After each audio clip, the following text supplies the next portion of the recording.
कर्म विद्यमान जब तक रहते हैं तब तक बहिरात्मा बनकर के भी रह सकता है और अंतरात्मा बनकर के भी रह सकता है और अरहंत परमात्मा बनकर के भी रह सकता है, क्योंकि अरहंत परमात्मा भी कर्मों से सहित हैं।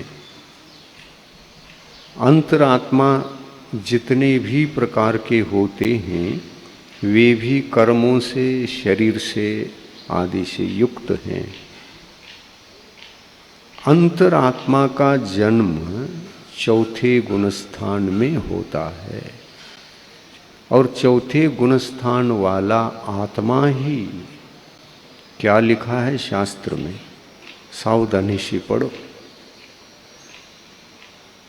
सम्यक दृष्टि आत्मा ही अपनी आत्मा को जाना हुआ, समझा हुआ, परिचय प्राप्त किया हुआ होता है।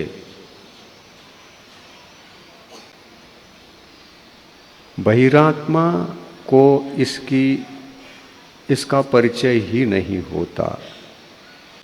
आत्मा का परिचय बिल्कुल ही जिसको ना हो उस आत्मा का नाम बहिरात्मा, और आत्मा का परिचय होने के पश्चात आत्म तत्व का श्रद्धान करके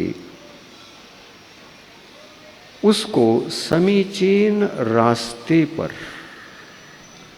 जो परमार्थ का मार्ग है, उस रास्ते पर जिस बहिरात्मा ने अपने आप को लगा दिया है, तो बहिरात्म पने के दशा को, उस दशा से मुक्त होकर के अपनी आत्मा को अंतरात्मा बना लिया है और इसीलिए 3 गुणस्थानों से ऊपर चला गया है।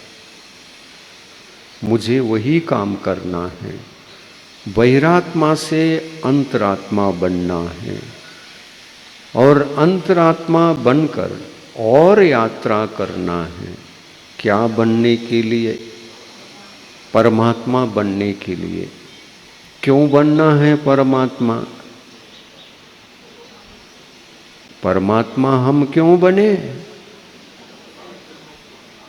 क्या लाभ परमात्मा बनने से?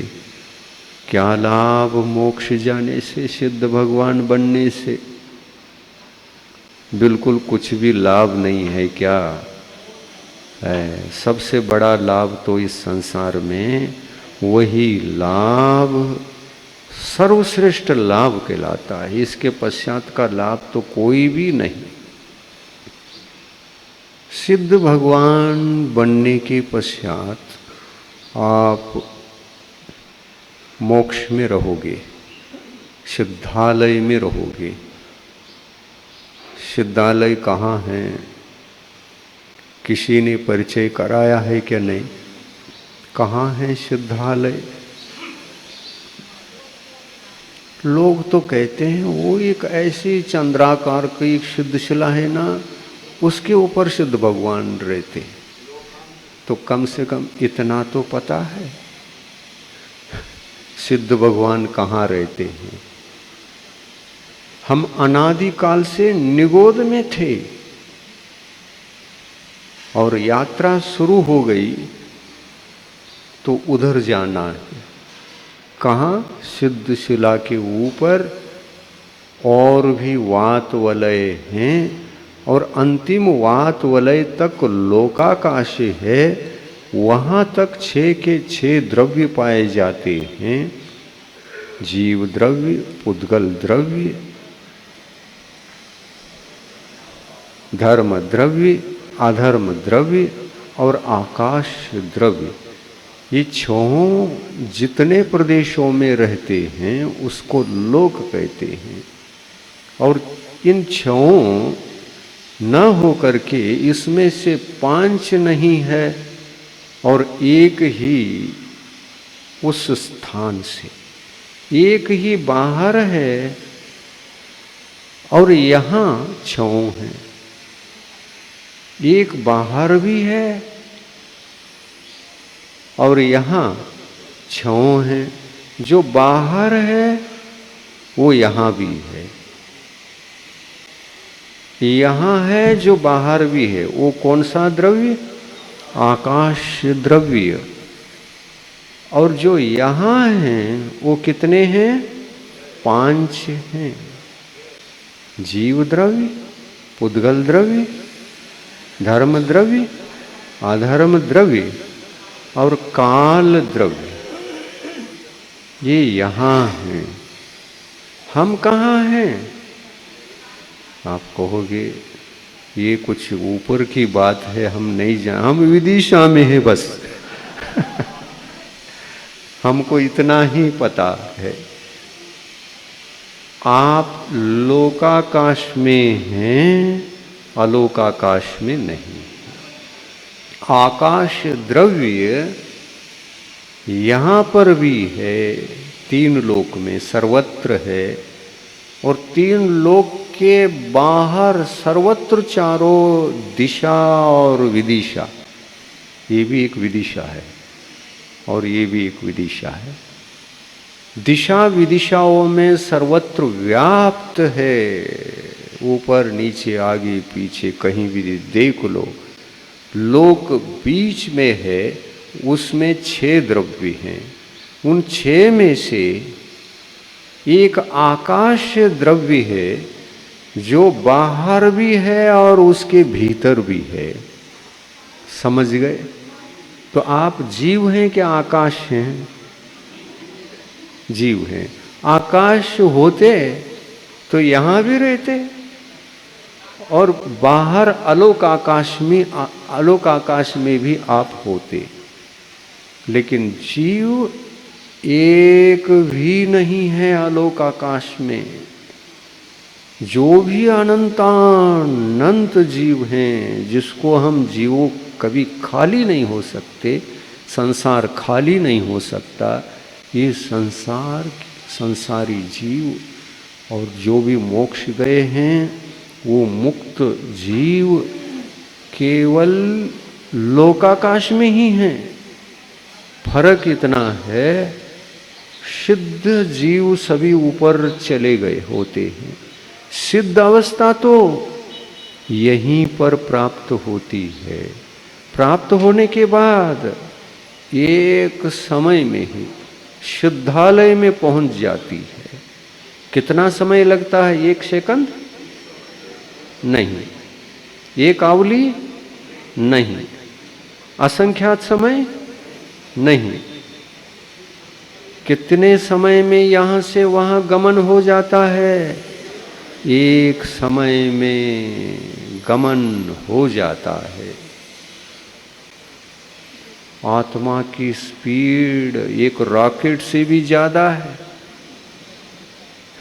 जो चंद्रलोक पर अति तेजी से वेग से जाते हैं, उससे भी ज्यादा गति आत्मा की है। आत्मा एक समय में 14 राज्यों के इस लोकाकाश को पूर्ण कर सकता है। नीचे है, वहां मरण किया तो एक ही समय में संसारी होते हुए भी नीचे के लोकाकाश के अंतिम प्रदेश से ऊपर के लोकाकाश के अंतिम प्रदेश में जा सकता है। एक समय में जा सकता है, 2 भी नहीं चाहिए। और जो मुक्त होता है, सिद्ध भगवान बनता है, यहाँ बनता है। यहाँ सिद्ध अवस्था प्राप्त होते ही एक समय से ज़्यादा समय उस आत्मा को लगता ही नहीं।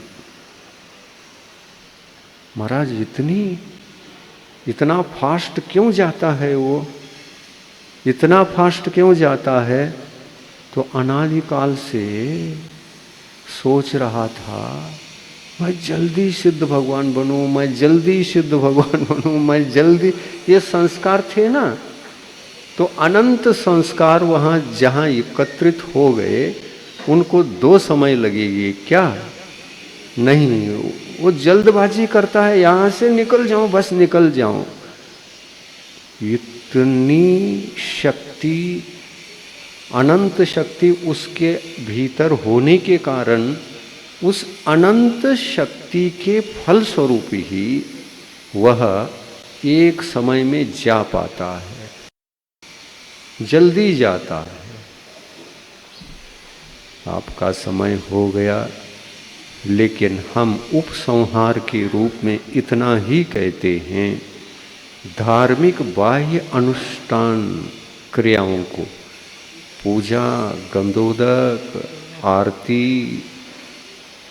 पात्रदान, सुपात्रदान, संयम का पालन, स्वाध्याय, ये 6 क्रियाएं जो भी करते हो, पुण्य और पुण्य की फल की इच्छा से मत करो। नियम लो कि मैं कभी पुण्य और पुण्य के फल के लिए नहीं करूंगा, मैं जो भी करूंगा आत्म सिद्धि के लिए करूंगा, आत्मा को सिद्ध परमात्मा बनने के लिए करूंगा, भक्ति से करूंगा, श्रद्धा से करूंगा। और जब तक मैं बहिरात्मा अंतरात्म दशा को प्राप्त नहीं करता, तब तक मैं श्रद्धा भक्ति से करूंगा, लेकिन मुझे अंतरात्मा बनकर नहीं रहना है। जल्दी से जल्दी सिद्ध भगवान बनना है, मेरा टारगेट है कि नहीं? नहीं है टारगेट, नहीं है तो टारगेट पहले बनाओ, और टारगेट की सिद्धि के लिए अंतरात्मा पहले बनो, और अंतरात्मा बनकर के ही पूजा भक्ति आदि आत्मा के लिए करो, तो आप सम्यक दृष्टि कहलाओगे। अन्यथा आप मिथ्या दृष्टि, और जो मिथ्या दृष्टि होता है वह बहिरात्मा कहलाता है। मिथ्या दृष्टि आत्मा के 3 गुण स्थान होते हैं। बहिरात्मा पहले गुण स्थान में भी हो सकता है, दूसरे गुण स्थान में भी हो सकता है, और तीसरे में भी। पर सम्यक दृष्टि बनेगा तो चौथे में ही रहना पड़ेगा। अंतरात्मा बनेगा, चौथे में ही रहना पड़ेगा। बहिरात्मा बना रहेगा आत्मा हमारा, तो पहले से तीसरे गुण स्थान तक ही रहना पड़ेगा। परमात्मा बनेगा तो 13वें और 14वें इन 2 गुण स्थानों में ही रहना पड़ेगा। वो है अरहंत अवस्था, वो है सकल परमात्मा का अवस्था। और निकल परमात्मा यानी सिद्ध भगवान, कल यानी शरीर। हाँ, शरीर से जो निकल गए वो निकल गए, आने वाले नहीं हैं। कल निकल गए,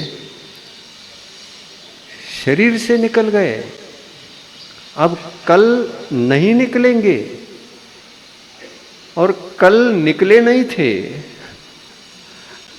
आज ही निकल गए। दीपावली के दिन पावापुरी में ध्यान किया और चले गए। जिस समय शरीर को त्यागा, जिस समय समस्त पुण्य और पाप सभी कर्मों को त्यागा, वह निकल गया। निकल परमात्मा तो यही बनता है। निकल परमात्मा तो पावापुरी में ही बन गए, निकल गए, निकल अवस्था को प्राप्त करके निकल गए। ऐसा आपको भी संसार से निकलना है। आपको निकलने के लिए कह रहे हैं, लेकिन निकल कर जहाँ जाओगे वहाँ से जल्दी निकल आओ, ये कहना पड़ेगा।